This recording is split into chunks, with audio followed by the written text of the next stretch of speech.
que eu não tô vendo aluno nenhum aqui. Que aluno que tá aqui? Os alunos, ao que parece, eles estão do lado de dentro. Eu não sou militante, de partido algum. Se você quiser, eu te passo inclusive meu CPF, você pode puxar no site do TRE. Eu tenho interesse de ter aula. Eu não quero saber mas aí eu quero saber pra você, eu quero saber o seguinte, como é que você quer que os alunos vão ter aula se tá tendo um recesso escolar, né? Porque eu sou contra a ocupação também, vamos lá.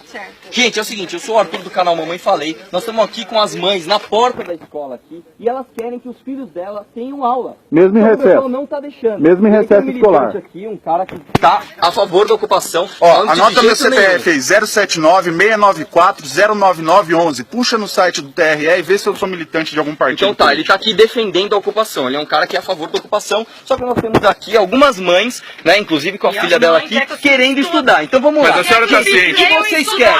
A senhora tá ciente de que houve um decreto do governador? Não, mas a senhora tá ciente. Vocês querem? Tá rolando até droga dentro dos colégios. Tá rolando droga?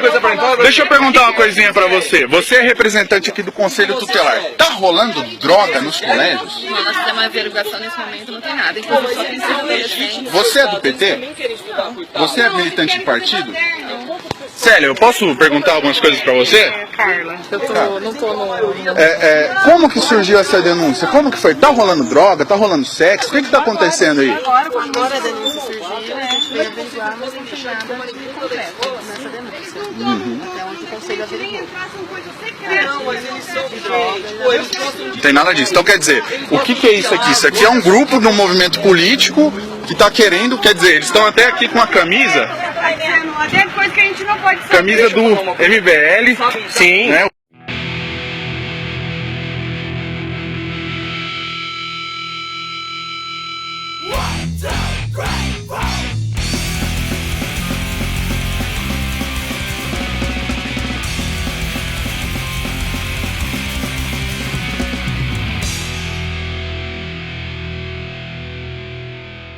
Como se era de esperar, né?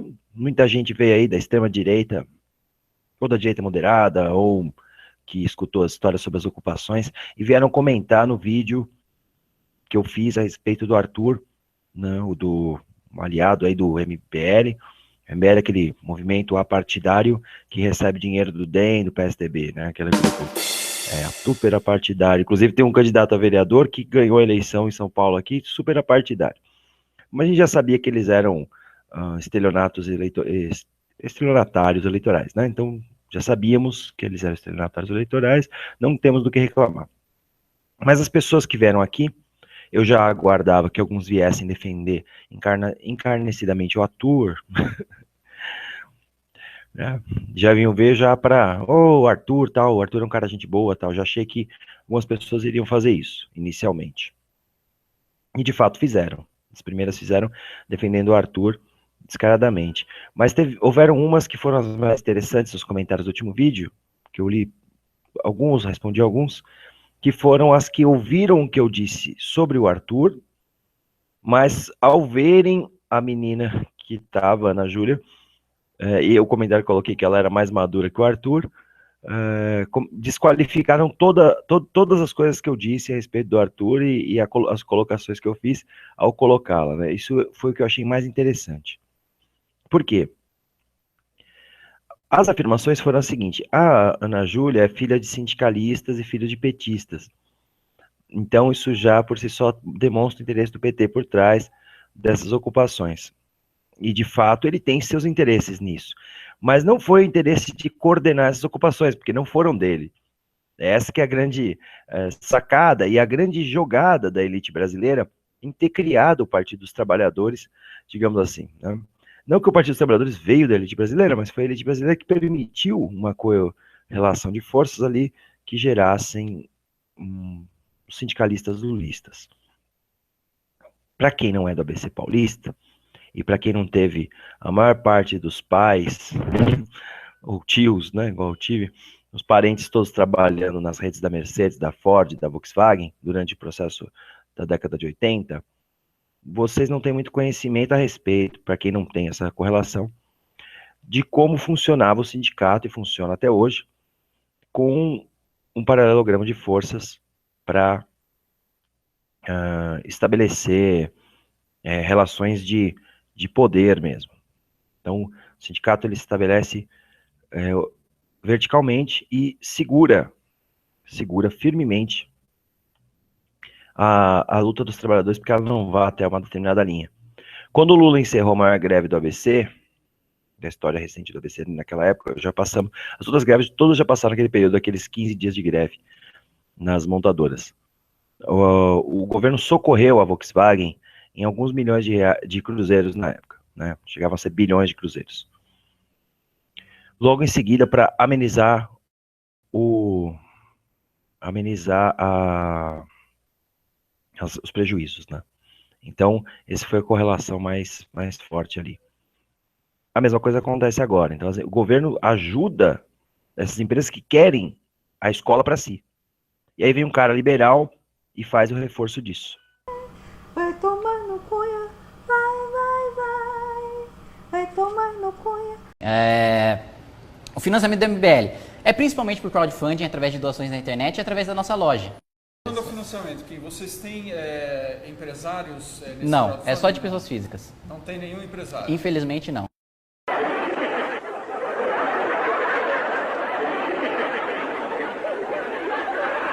O MBL acabou de fechar com o PSDB, DEM, PMDB, uma articulação para eles ajudarem, e aí também com a força sindical, que é o Paulinho, né? Para divulgar o dia 13, usando as máquinas deles também. Enfim, usar agora uma força que a gente nunca teve. E foi o MBL que montou isso. A gente está costurando agora com todos eles para ter o impeachment. Então a gente está em outra, a gente está realmente causando problemas para Dilma. Qual?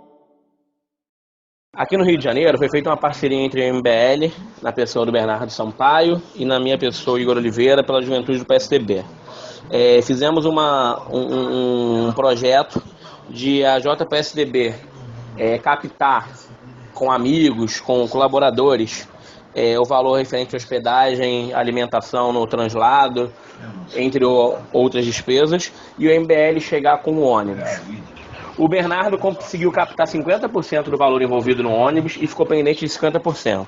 A JPSDB conseguiu captar os valores que ela precisava para alimentação e para a hospedagem. Além disso, o Bernardo também conseguiu nos ajudar com a alimentação, com kit lanche para viagem. Estava tudo arrumadinho, bonitinho até ontem. Só que os outros 50% pendentes do ônibus, algumas pessoas que propuseram ajudar o MBL declinaram. Disseram que não iam conseguir ajudar. Com isso, o MBL não tem recursos hoje para arcar com 100% do ônibus. Foi isso que ocorreu. Não é maldade do MBL estar furando com o PSDB, não. Houve uma questão, simplesmente, dos financiadores declinarem. Ponto, é isso. Qual? Ocupação é uma necessidade social. Nós estamos num estado criminoso, que sabota a educação, sabota a saúde, dominado por empresas, que tem uma estrutura escravagista mantida. Na minha opinião, a gente nunca viveu numa democracia, isso aqui nunca foi uma democracia. A República foi proclamada pelos banqueiros, que tinham vontade de ocupar o lugar da nobreza e ter aqueles luxos e privilégios, mas que não conseguiam porque não tinham sangue azul. Então eles armaram a proclamação da República para ocupar o espaço dos nobres e tiveram cuidado de manter a mesma estrutura. Então é preciso manter a ignorância da massa. Eu vejo a sociedade como uma casa, que o alicerce é a massa, ignorante, desinformada e por isso mesmo imóvel, para manter a estrutura social. Os tijolos são as classes médias, não tem uma classe média. Tem a classe média que toca a pobreza, a seguinte até a classe média alta que toca o telhado, que é a elite. E a elite também está pressionada, porque existe a comieira, é na comieira que está o poder da sociedade. Não nessa gerência. Governo para mim é gerência, não é governo. Eu não reconhecia o PT como governo. Era um capataz mais camarada, que jogava os colchonetes para o povo, deixava cair umas migalhas. Só que eles não estavam preparados ou não tinham consciência do que as pessoas que não têm nada são capazes de fazer com migalhas. Então hoje está havendo uma comunicação da academia com a periferia que nunca houve. Esses buraquinhos que foram abertos na universidade para enfiar um punhado de pobre só para ficar bem na foto internacional, esses buraquinhos estão levando vivência de base para dentro da academia, que nunca teve vivência de base. E ao mesmo tempo está levando conhecimento acadêmico para a periferia, porque ao contrário do que se pensava, o periférico que chega na academia, ele não quer esquecer a periferia. Ele tem um vínculo afetivo muito grande, que os de cima não sabem como é. Eles têm condição de viver isoladamente, cumprimentar o vizinho, bom dia, como vai, à distância. O periférico, ele convive parede de meia, ele sabe o problema pessoal do vizinho. O vizinho está com fome, ele divide a comida dele. Então isso cria um vínculo que os de cima não percebem. O cara da academia, ele quer levar o conhecimento para a rapaziada dele. Isso está criando focos embrionários que ao longo do tempo vão se multiplicando, vão contaminando, vão gerando consciência. Agora não é uma coisa que vai acontecer numa geração, é uma coisa de muitas gerações. A sociedade levou milênios para chegar nesse ponto aqui. As pessoas que querem mudar o mundo, invariavelmente desistem. Porque elas querem mudar o mundo para si, eu quero ver o mundo justo. Eu sei que eu não vou ver o mundo justo, mas se eu não viver na função de buscar um mundo menos injusto, minha vida não tem sentido. Só que a parada é essa, tem que ocupar tudo. Tem que ocupar todos os espaços, porque todos os espaços estão negados para a maioria. E é a maioria que banca. Se você prestar atenção na sociedade, é a parte de baixo que faz tudo. Quem é que planta tudo que se come? É mão pobre. Quem é que costura todas as roupas que se veste, de marca ou não? Mão pobre. Quem é que bota a calçada? Quem é que bota os tijolos um em cima do outro? Quem permite que a universidade funcione? É tudo pobre. Quem recolhe o lixo? Quem cata os feridos e leva para o hospital? Quem recebe no hospital? É tudo pobre. Então os pobres são a base da sociedade. Quem é que liga as máquinas?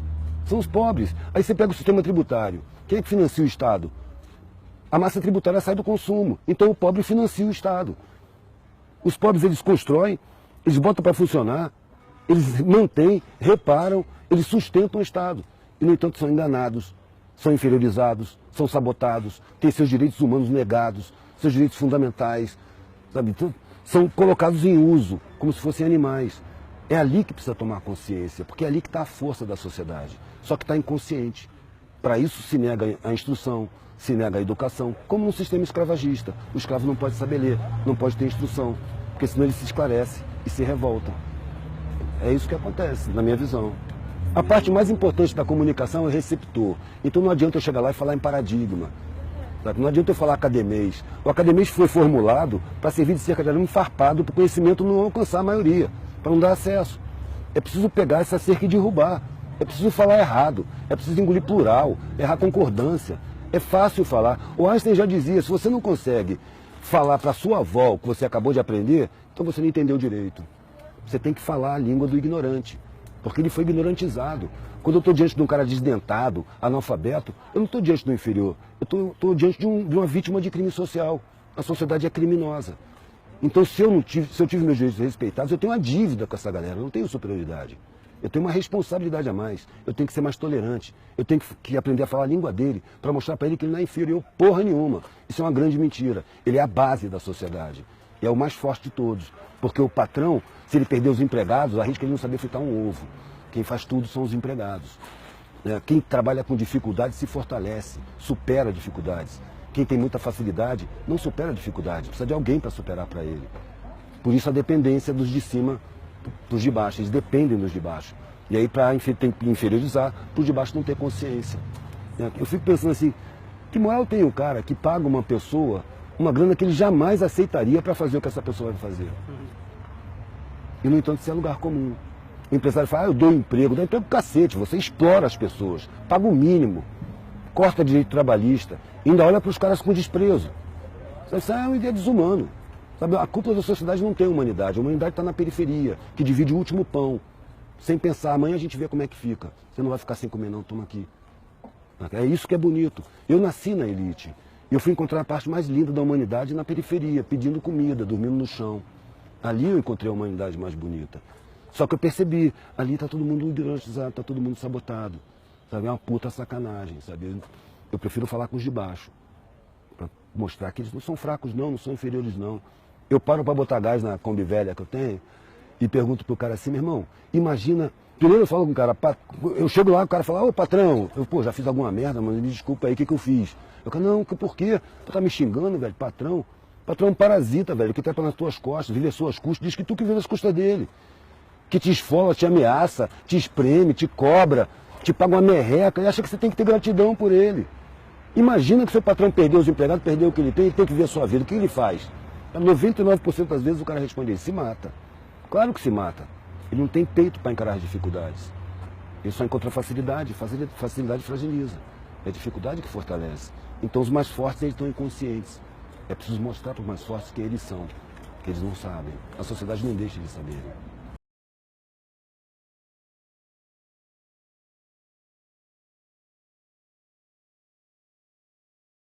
Vai tomar no cunha, vai, vai, vai, vai tomar no cunha, vai, vai, vai, vai tomar no cunha, bem no olho do seu cu.